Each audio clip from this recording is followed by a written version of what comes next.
Hi, my name's Guy Armitage. I'm the founder of Zealous. We're a creative network that makes sourcing creative talent really simple. We were the first customer. I mean, we've had a couple since then, obviously, but we thought that the best way to test our services was to test it on ourselves. And we did a very big festival where we sourced 100 plus artists, filmmakers, musicians, performers using our own services. Oh, that's a long answer. The idea for the business came from me selling my previous business, and I came back to London thinking, what am I good at and what do I love? And they were very different things. The first one, what I was good at is streamlining processes. I'm IT by trade, so I'm very good at making things simple, fast, efficient. What I really loved was creativity, and I found myself doing a lot of side work like stills photography.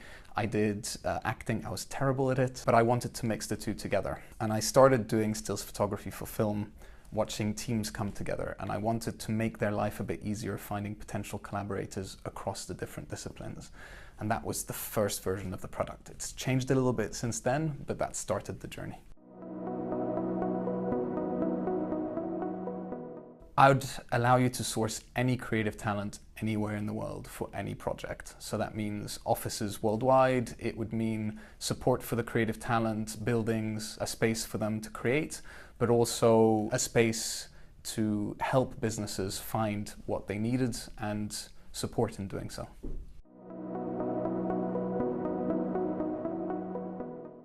At the moment, it's scaling up sales. So one of the challenges that we had last quarter was making our communications as effective as possible because we deal with so many different types of stakeholders. Now we've actually cracked it. We just need to scale up and speak to as many people as what we're doing and just get the business in.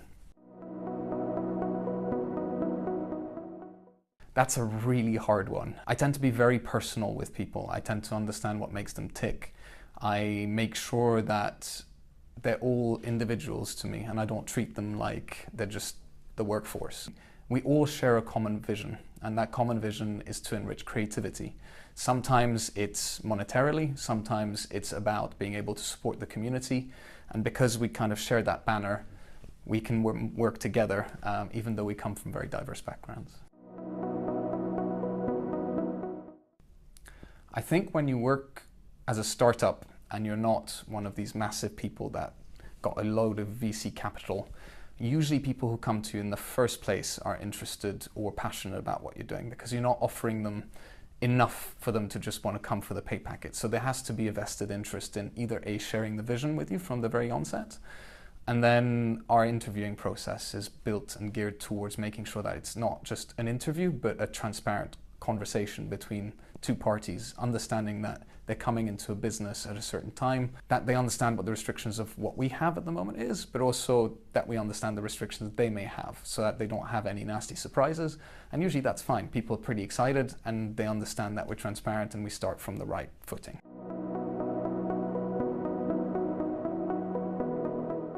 There's so much happening on a geopolitical level at the moment. The UK alone is a nightmare with Brexit, and there's data compliance issues. There's going to be all sorts of things around IP. That the creative industries is geared towards the need for protection and the need to make sure that they're able to make money from their craft. But on the reverse side, the creative industries now makes £10 million an hour for the British economy, and it's faster growing than any other sector. We've kind of lost the financial sector. Engineering sector is kind of stalled. I see the future of the UK, if we want to grow and if we want to become even more modern, is to invest within the creators, and that includes the entrepreneurs and the IT sector, because they will create the future. They will tell the stories, they will entertain. I think you probably consume more music now than you've ever consumed. You consume more photography, TV, video. You're probably watching that now. This is creative content. All of this is something that our humanity is moving towards creating even more of, and we're right at the epicenter of it, and that's really exciting.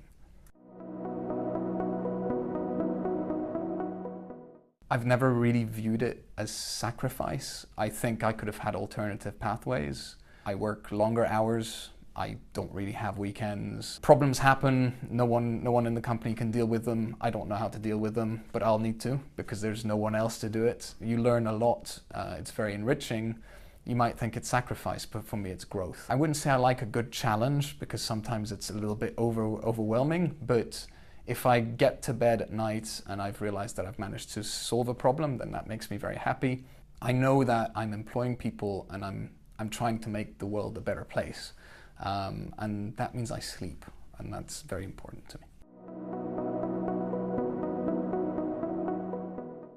I was about to say my wife's snoring, but I think that might get me in trouble. She doesn't snore. Usually it's people. Usually if I can't sleep, it's because there's an issue with personnel. It's not usually because something horrendous has gone wrong. It's me letting people down. I mean, we have 12,000 people in the network, so there's quite a few people to let down. I work with a team of, I think it was 6 or 7 people in Egypt, which I've been working with for a very long time, and their entire livelihoods, they have families, depend on the success of my business. And that's a lot of pressure. If I failed alone, then I fail alone. I just dust myself off and move on. But now I've got people that depend on my success. And it's actually our success, which is great, because it means that we're all working towards one common goal. But it does keep me up at night if I don't quite get it right. Daily. Ups and downs, like anyone. You wake up an hour, you're high, another hour you might be low. It's perfectly human. I don't think I've ever taken it forward. It's an instant. It's something that comes in going, this is hard, and it's usually not because I want to give up. It's because I'm tired. I just need a good night's sleep, and then everything's fine.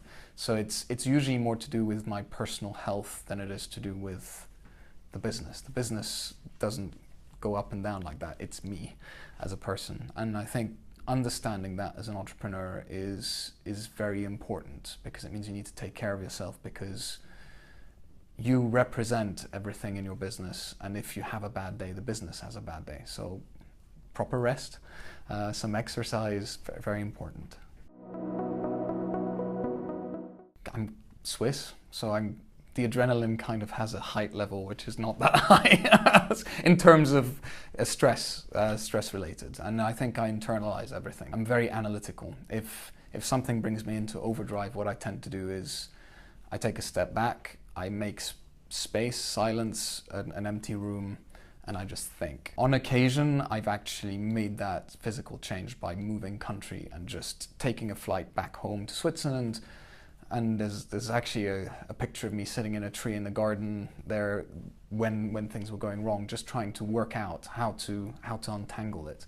And it wasn't something that was big that was going wrong. It was just kind of rekindling that need for the business that I was creating. And I think you go through cycles. I think every 2-3 years you kind of go through a kind of almost existential crisis of, am I doing what I set out to be? Am I doing more good than I'm expecting, or less good? And you kind of come back to it. And for me, I think it's every 2 years probably where I kind of go through that cycle again, and I reinvent myself and I kind of come back out of it. And I think it's important, because if I was just the same person that I was 5 years ago when I started, I would fail. I need to question myself, and I need to make that space to question myself to be able to grow. Otherwise, you don't. Yeah, absolutely. Yeah. I think you're not happy for very long. The whole act of being driven means you want to go towards something else. Another lesson I learned is I inspire everyone to climb up the mountain, and we get to the summit, and I see another summit in the background. I'm like, yes, let's go do that. And I don't celebrate actually just being at the top and looking at the view. As a founder, that's one of my flaws, and I realized that I need to celebrate with the team. I need to give them time to realize that they've gone up the summit. And it's not because I don't appreciate it. I love getting to the summit, but there's always another summit. There's always something else to do. But if you give them the time to breathe and to get their energies back, then you can bring them onto the next summit and get all that energy back. If you just kind of go summit after summit after summit, and I did that, first of all, people burn out. You never celebrate anything. You don't really reward yourself for the milestones that you've had. And then you start questioning whether or not you're doing something of value, because you never really get to the goal you want. It's kind of a fine balance. much, really. I could probably spin pretty much anything negative into a positive, but that's because that's who I am. Sometimes I kind of think, well, if something was to happen to me, what would be left of my business? And that usually happens when I take a plane back to see my team in Egypt, and I go, a little tremor, and you go, what would happen? And I don't think we're quite future-proofed yet, and I think that would be a big regret if something happened now. Making sure I hedge bets and I make sure that the company is future-proofed should anything happen to me. And it's also making sure that people would still want to be there without me. And the company should be theirs, it shouldn't be mine. I can kickstart it, I can be the match, I can be the spark.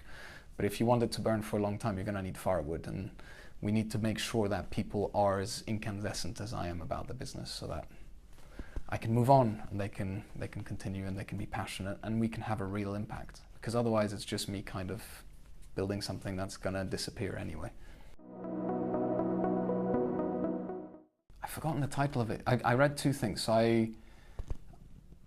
I read all about agile development. That sounds quite dry, but it's a good book.